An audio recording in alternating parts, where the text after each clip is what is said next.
It's April, only 1 month till the end of the season, and the transfer rumours are hotting up. Welcome back to the Spurred On podcast. This is another episode of Tottenham Transfer Rumours, where I've been going through all of the papers, all of the news stories to find out who Johan Lang, Ange Postecoglou, and the recruitment team are supposedly looking at the moment. I think this is going to be a big, exciting summer transfer-wise for Spurs. Not only because we know that Ange has gaps in his squad that he wants filling, but also because a lot of players on the Spurs roster are coming to the last 12 months of their contracts, and that should make it a little bit easier to get them out. We'll be taking less transfer fees, similarly to how we did with Eric Dyer. I think we'll be looking to get less in and just really looking to build on that cliche, I'm afraid, but the painful rebuild that we've talked about needing for the last 5 years and that Ange is finally putting into practice. So let's get into those transfer rumours, and starting with a couple of wonderkids from around Europe. Georgiy Sudakov from Shakhtar Donetsk. He is being highly thought of and talked about in the press over the last week or so in rumours of him interesting Tottenham Hotspur. He's a midfielder, only 21 years old. Once again, something that is in keeping with what Tottenham are looking for at the moment. Young, talented ball players with potential sell-on value further on down the line if they really make the name for themselves. He has been likened to Phil Foden. Phil Foden is his idol, and he likes to play like him similarly, like little 1-2 touches, brave on the ball. Inter Milan and Juventus also deemed to be interested in him at the moment, and in fact, Shakhtar have already rejected a €40 million bid from Napoli. So, if he's going to come, Sudakov, it's not going to be cheap.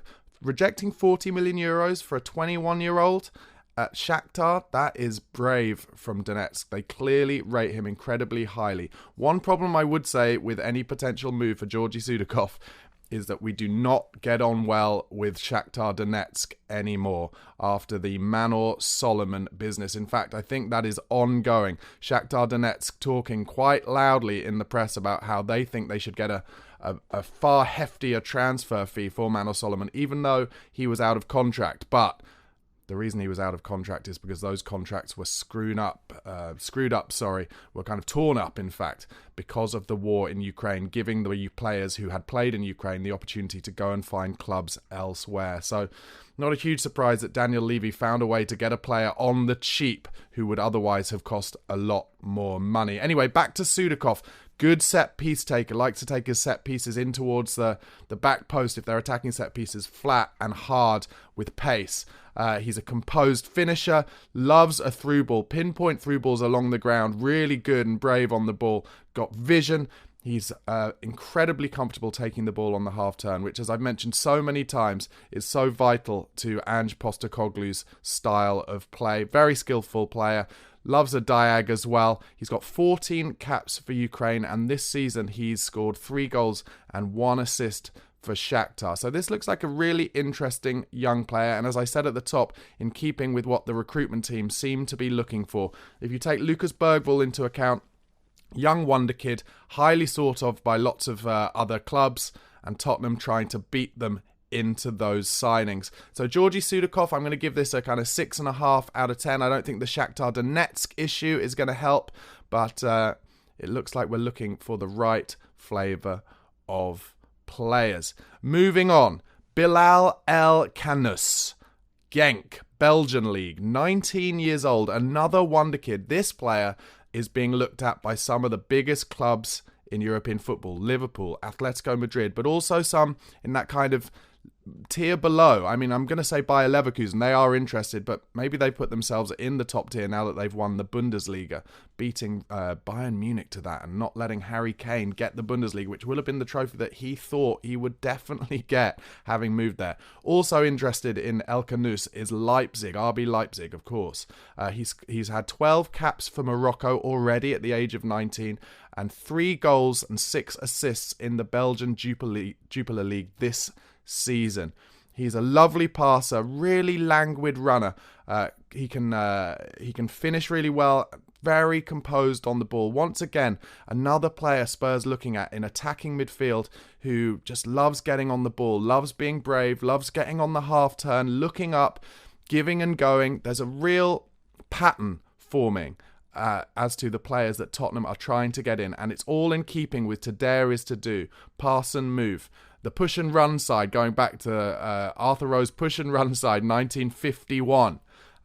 It is, I know some people will laugh at it, but it is in Tottenham's DNA to have players on the pitch who are exciting, brave, love to get on the ball, pass it around and attack. And that is what Ange Postecoglou and the recruitment team are looking to bring back in. He moves the ball quickly. He's got vision, loves to hold the ball in tight spaces. Very good with his back to goal, which of course is so vital in those attacking midfield positions. We've talked quite a lot this season about how really it's only Deki Kulusevski who's very strong in our attacking positions at holding the ball with his back to goal. Sonny hasn't been brilliant at it this season. Richarlison is okay, but for a number 9, you really want him to be a little bit better at that.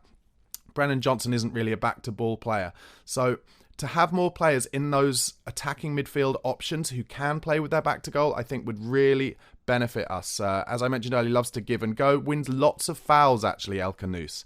For such a young player, really brave on the ball and therefore sucks the opposition in with kind of using a kind of quick, slow and then quick. Do you know what I mean by that? It's like he's holding on to the ball and he's sucking in the opposition by kind of slowing down his pace and then speeding it up again. And that wins lots of fouls in the opposing half.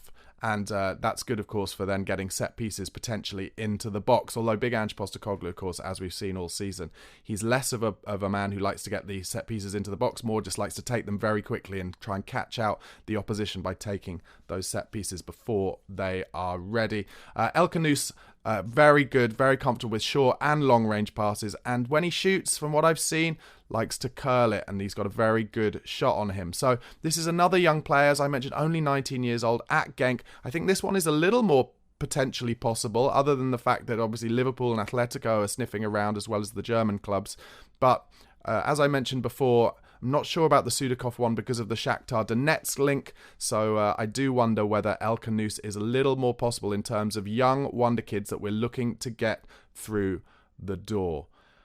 The next rumour is one that has come from left field for me. Serge Gnabry from Bayern Munich, ex-Arsenal, scored in the first leg of their quarter-final for Bayern Munich against Arsenal.